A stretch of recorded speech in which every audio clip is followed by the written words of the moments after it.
You are now listening to theGrio's Black Podcast Network, Black Culture Amplified. Hello. Do you live in a black state? Do you live in a white state? Hold on. Like, I don't mean majority black or majority white. Like, like there was a plan to create some black states and some white states. Oh, you didn't? Well, that's why I want to welcome you to theGrio Daily, the only podcast that'll explain when there really was a plan for two Americas. We like to think about this idea of two Americas like there's an America where black people live, where things are unequal, where we don't have access to the same rights and housing and, privileges that most Americans have. While that is true, there was actually a plan for two separate Americas. Like, most people don't know about this, but even before the end of slavery, there were people who were trying to plan like all black states, all white states, and that's what we're going to talk about today. So first of all, you got to know, like, this was always a dream of white people. West Virginia, in its inception, had a plan to expel all the black people. Like, there were some white people who were abolitionists in West Virginia, but they wanted to end slavery by shipping all the black people from Africa. They just didn't want to set them free, because from the beginning, even before America was a thing, right? One of the apprehensions about emancipation or ending the practice of slavery was that there will be free black people, especially men, having sex with white people and mixing up all the races. Even Thomas Jefferson wrote this in Notes on the State of Virginia, right? He said, and I'm paraphrasing here, the difference between American-style slavery and the slavery that existed in Greece and Rome was because, like, if the Greeks and the Romans emancipated their slaves, they wouldn't mess up their bloodlines, right? Because it was all white people. But in America, if we emancipate enslaved people, we would have to send them somewhere, because otherwise, white people wouldn't be pure blood white people anymore.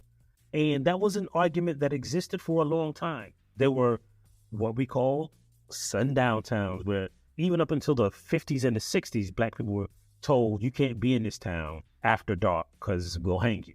But even before then, right, let's go back to slavery. Right before the Civil War, Arkansas passed a bill and the governor signed it. It was a law, right? Like, the only thing that stopped them from doing it was there was this thing called the Civil War. But in 1859, Arkansas passed an expulsion bill. So what they said was all of the free black people in the state would either have to leave the state or be sold into slavery. I mean, that was an actual law, right? Like, they never got a chance to do it because, first of all, like, I would like to see the white people try to make some free black people leave. And there was other states who tried to do it. South Carolina tried to do it. South Carolina, even long before, like in the 1830s, right after they said Denmark Vesey conspired to plan a slave revolt, they passed a law that forbid manumission, which was a slave master freeing his enslaved people. They said that he had to get permission from the state government to do it, right? And even if you were a free black person in the state, you had to, first of all, pay a tax that was equivalent of about $1,300 in today's money, right? Like, just to exist as a free black person, you had to pay this tax or leave the state. And now, if you got behind on your taxes, after a few years, they get the money from you by selling you back into slavery. Tennessee, on the other hand, made slavery voluntary. So Tennessee, when they were debating their expulsion bill, they had three choices. There were three bills that were up for proposal. One was the volunteer for slavery bill. Seriously, they said that you had to leave the state, or anybody over the age of 18 could volunteer and pick their own master and go back into slavery. Now, the master would pay, like, they had an actual chart that was the going rates for black human beings, and the master would pay the state, the new master, the volunteer master, would pay the state for that enslaved person who chose them according to, the going rate. And that money would go to help indigent white people. The second plan was to just kick out all the black people. And if they didn't leave, they would sell them forcibly back into slavery. And the third plan was to leave or to go back to Africa. Now, how are they going to pay for people to go back to Africa? Well, you got to, if you ain't had the money to pay for your gas, I don't know, ships used gas back then. What did ships use back then? I don't know, blubber. I don't know, white people's breath.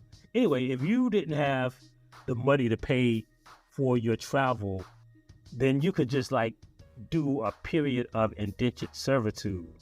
And then the master would say, yeah, he worked hard enough. Of course, white people were always fair with enslaved people. White people would say, yeah, he worked hard enough. And they would give that money to the state to send you back to Africa. And the thing that stopped that was the Civil War. And even in states that didn't have enslaved people, like New England, we like to think of the South as really racist. And the South is really racist because America is really racist. The South is in America. But in New England, they would just have festivals where the people in the town, the white people, would just go, just for fun, for kicks, for, SH and giggles. They would just have festivals where they would just roam the streets and then expel black people, right? This was before black people were equal citizens. And there were states that were all white from the beginning. So Oregon planned to be an all-white state from the beginning, right? Now, they did give white people the authority to whip any enslaved person, just because, I guess if you're a white person in America, that might have been enticing to move to cold Oregon where it rained all the time. In Iowa just said, no black people. And the Kansas territory had a whole war over it. So there were always plans to be two Americas, one where white people lived free from the scourge of black people working for free, and then regular white states and regular black states down. There were some black states. So black people had this secret plan to move to Oklahoma right before Oklahoma was going to be a state. Black people had a plan, we'll all move to Oklahoma. We ain't gonna tell nobody. And then when it becomes a state, we're gonna take over the legislature because then we had a right to vote, right?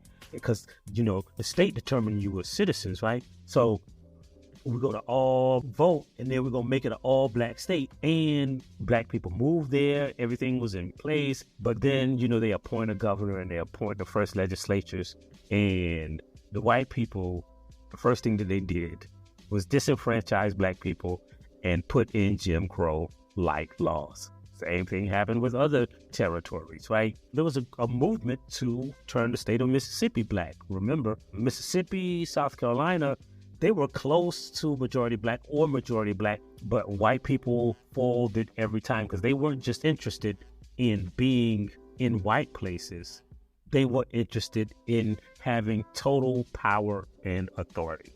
So there were actually plans to be two Americas. That's the reason why, again, Mississippi is black. It's not just slavery, but there was a plan. The Lumumbas, for instance, right? They were going to start this commune that was self-sufficient.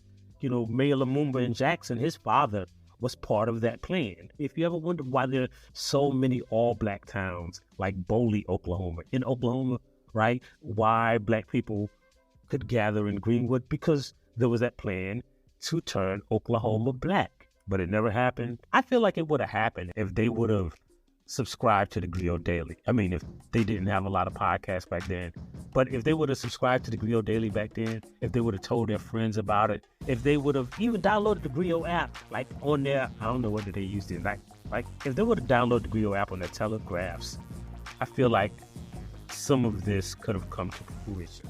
But that's why you got to do it. And that's why we leave you with a black saying every episode. And today's black saying is, there are two Americas, a white one and an even whiter one. We'll see you next time on theGrio Daily. If you like what you heard, please give us a 5-star review, download the theGrio app, subscribe to the show, and share it with everyone you know. Please email all questions, suggestions, and compliments to podcast@thegrio.com. You are now listening to theGrio's Black Podcast Network, Black culture